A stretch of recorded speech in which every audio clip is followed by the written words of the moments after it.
Hi ನಮಸ್ತೆ. Watch Kannada serial ಚಾನಲ್‌ಗೆ ಸ್ವಾಗತ. ಮೊದಲು ನಮ್ಮ ಚಾನಲ್‌ನ ಸಬ್ಸ್ಕ್ರೈಬ್ ಮಾಡ್ಕೊಳ್ಳಿ. ಇವತ್ತಿನ ರಾಮಾಚಾರಿ ಸಂಚಿಕೆಯಲ್ಲಿ ಏನಾಗುತ್ತೆ ಅಂತ ನೋಡೋಣ. ಅಂತೂ ಇಂತೂ ಕೃಷ್ಣ ಮತ್ತೆ ರುಕ್ಮಿಣಿ ಮದುವೆ ಆಗೇ ಬಿಡುತ್ತೆ.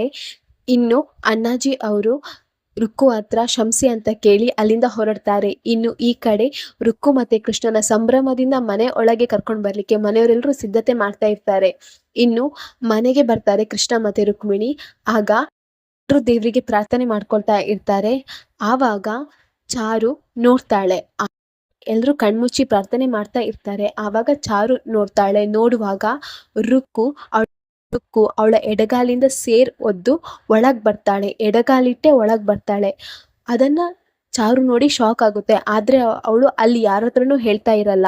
ಹಾಗೆ ಅವಳು ಒದ್ದಿದ ಸೇರು ಚಾರುನ ಹಣೆ ಮೇಲೆ ಬೀಳುತ್ತೆ. ಆಗ ರುಕ್ಕು ಹೇಳ್ತಾಳೆ, ಅಯ್ಯೋ ಅಕ್ಕ, ಸಾರಿ ಅಕ್ಕ, ನೀವೇ ಜೋರಾಗಿ ಒದಿ ಅಂದ್ರಲ್ಲ, ಅದಕ್ಕೆ ಒದ್ಬಿಟ್ಟೆ, ನಿಮ್ಗೇನು ಆಗ್ಲಿಲ್ಲ ಅಲ್ವಾ ಅಕ್ಕ ಅಂತ ಹೇಳ್ತಾಳೆ. ಆಗ ಚಾರುಗ್ ಸ್ವಲ್ಪ ಡೌಟ್ ಬರುತ್ತೆ. ಅಲ್ಲ, ಈ ರುಕ್ಕು ಎಡಗಾಲಿಟ್ಕೊಂಡು ಒಳಗ್ ಬಂದ್ಲಲ್ಲ, ಏನಿದ್ರ ಅರ್ಥ, ಏನ್ ಮಾಡ್ತಿದ್ದಾಳೆ ಇವಳು ಅಂತ ಹೇಳ್ತಾಳೆ. ಇನ್ನು ಚಾರು ಅದನ್ನ ಹೋಗಿ ರಾಮಾಚಾರಿ ಹತ್ರ ಹೇಳ್ತಾಳೆ. ರಾಮಾಚಾರಿ, ರುಕ್ಮಿಣಿ ಎಡಗಾಲಲ್ಲಿ ಸೇರೋದು ಒಳಗ್ ಬಂದು ರಾಮಾಚಾರಿ, ನಾನದನ್ನ ನೋಡಿದೆ, ನನ್ನ ಕಣ್ಣಾರೆ ನೋಡಿದೆ ರಾಮಾಚಾರಿ ಅಂತ ಹೇಳ್ತಾಳೆ. ಎಡ್ಗಾಲಲ್ಲಿ ಒದ್ದು ಒಳಗ್ ಬಂದಿರೋದಾ? ಮೇಡಮ್, ನೀವ್ ಏನ್ ಹೇಳ್ತಿದ್ದೀರಾ? ಕನ್ಫ್ಯೂಷನ್ ಆಗಿದೆ ಇರ್ಬೇಕು, ತುಂಬಾ ಸ್ಟ್ರೆಸ್ ಆಗಿದೆ ಅಲ್ವಾ, ಅದಕ್ಕೆ ನೀವು ಈ ರೀತಿ ಮಾತಾಡ್ತಿದ್ದೀರಾ.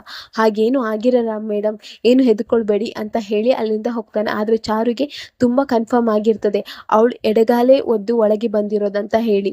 ಚಾರುಗೆ ಒಂದ್ ಕೆಟ್ಟ ಕನಸು ಬೀಳುತ್ತೆ. ಅದ್ರಲ್ಲಿ ರುಕ್ಕು ಬಂದು, ಏ ಚಾರು, ನನ್ನ ಅಪ್ಪ ಅಮ್ಮನ್ ಸಾಯಿಸಿದ್ ನೀನೇ ಅಲ್ವೇನೆ, ಈ ಮನೆ ಸರ್ವನಾಶ ಮಾಡೋಕೆ ಬಂದಿದ್ದೇನೆ, ನಿನ್ನನ್ನ ಚಿತ್ರ ಹಿಂಸೆ ಕೊಟ್ಟೆ ಸಾಯಿಸ್ತೇನೆ, ನೋಡ್ತಾ ಇರು.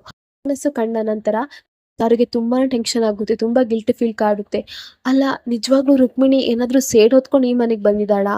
ಅಂದ್ರೆ ಅವಳು ಒಳ್ಳೆಯವಳಲ್ವಾ ಅಂತ ಅದೇ ಕನ್ಫ್ಯೂಷನ್ ಅಲ್ಲಿ ಇರ್ತಾಳೆ. ಆದ್ರೆ ಒಳಗ್ ಹೋಗಿ ನೋಡುವಾಗ ರುಕ್ಕು ಫಸ್ಟ್ ನೈಟ್ಗೆ ರೆಡಿ ಆಗ್ತಾ ಇರ್ತಾರೆ. ಇನ್ನು ಬೆಳಿಗ್ಗೆ ಆಗಿರುತ್ತೆ. ಎಲ್ಲಾ ಕಡೆ ರುಕ್ಕುನ ಹುಡುಕ್ತಾ ಇರ್ತಾರೆ, ಆದ್ರೆ ರುಕ್ಕು ಇರಲ್ಲ. ಆವಾಗ ಕೃಷ್ಣ ಹೇಳ್ತಾನೆ, ರುಕ್ಮಿಣಿ ಅದೇನು ಹರಕೆ ಅಂತೆ, ಹಾಗಾಗಿ ಒಬ್ಳೆ ಪೂಜೆ ಮಾಡ್ಸೋಕ್ ಹೋದ್ಲು ಅಂತ ಹೇಳ್ತಾನೆ. ಆದ್ರೆ ರುಕ್ಕು ಹೋಗಿರೋದು ವೈಶಾಖನ ಮೀಟ್ ಮಾಡೋಕೆ. ಅಕ್ಕ ಜೈಲಲ್ಲಿ ಇರ್ತಾಳೆ. ರುಕ್ಕು ಅಲ್ಲಿ ಹೋಗಿ ವೈಶಾಖನ ಮೀಟ್ ಮಾಡಿ, ಅಕ್ಕ, ಥ್ಯಾಂಕ್ ಯು ಸೋ ಮಚ್ ಅಕ್ಕ, ನಿಮ್ಮಿಂದಾಗಿ ನಮ್ಮ ಅಪ್ಪ ಅಮ್ಮನ ಸಾವಿಗೆ ಕಾರಣ ಆಗಿರುವ ಆ ಚಾರು ಮೇಲೆ ಸೇಡ್ ತೀರಿಸ್ಕೊಳ್ಳೋ ಅವಕಾಶ ನಂಗೆ ಸಿಕ್ಕಿತ್ತು. ಅವಳ ಮೇಲೆ ನಾನು ಸೇಡ್ ತೀರಿಸ್ಕೊಳ್ತೇನೆ ಅಕ್ಕ ಅಂತ ಹೇಳ್ತಾಳೆ. ಆಗ ವೈಶಾಖ ಹೇಳ್ತಾಳೆ, ಹೌದು ರುಕ್ಕು, ನೀನ್ ಇದನ್ ಮಾಡ್ಲೇಬೇಕು, ನೀನಂತೂ ಸುಮ್ಮನೆ ಬಿಡ್ಬೇಡ. ನಾನಂತೂ ಒಳಗಿದ್ದೇನೆ, ಆದ್ರೆ ನಾನು ನಿಂಗೆಲ್ಲ ಸಪೋರ್ಟ್ ಮಾಡ್ತೇನೆ. ನೀನ್ ಅಲ್ಲಿ ಆ ಮನೆ ಸರ್ವನಾಶ ನೀನ್ ಮಾಡ್ಲೇಬೇಕು ರುಕ್ಕು ಅಂತ ಹೇಳ್ತಾಳೆ. ಆಗ ರುಕ್ಕು ಹೇಳ್ತಾಳೆ, ಅಕ್ಕ, ನೀವು ಸಪೋರ್ಟ್ ಮಾಡೋದು ಬೇಡ, ನೀವು ಸದ್ಯದಲ್ಲಿ ನೀವು ಹೊರಗೆ ಬರ್ತೀರಾ, ನೋಡ್ತಾ ಇರಿ, ನೀವು ಹೊರಗೆ ಬಂದೇ ಬರ್ತೀರಾ. ಹೊರಗೆ ಬರುವಾಗೆ ನಾನು ಮಾಡೇ ಮಾಡ್ತೇನೆ.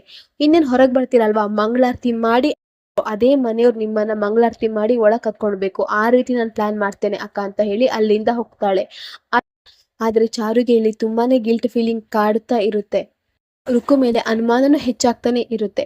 ಇಲ್ಲಿಗೆ ಸಂಚಿಕೆ ಮುಗಿಯುತ್ತೆ. ನಮ್ಮ ವಾಚ್ ಕನ್ನಡ ಸೀರಿಯಲ್ ಚಾನಲ್ನ ಸಬ್ಸ್ಕ್ರೈಬ್ ಮಾಡ್ಕೊಳ್ಳಿ.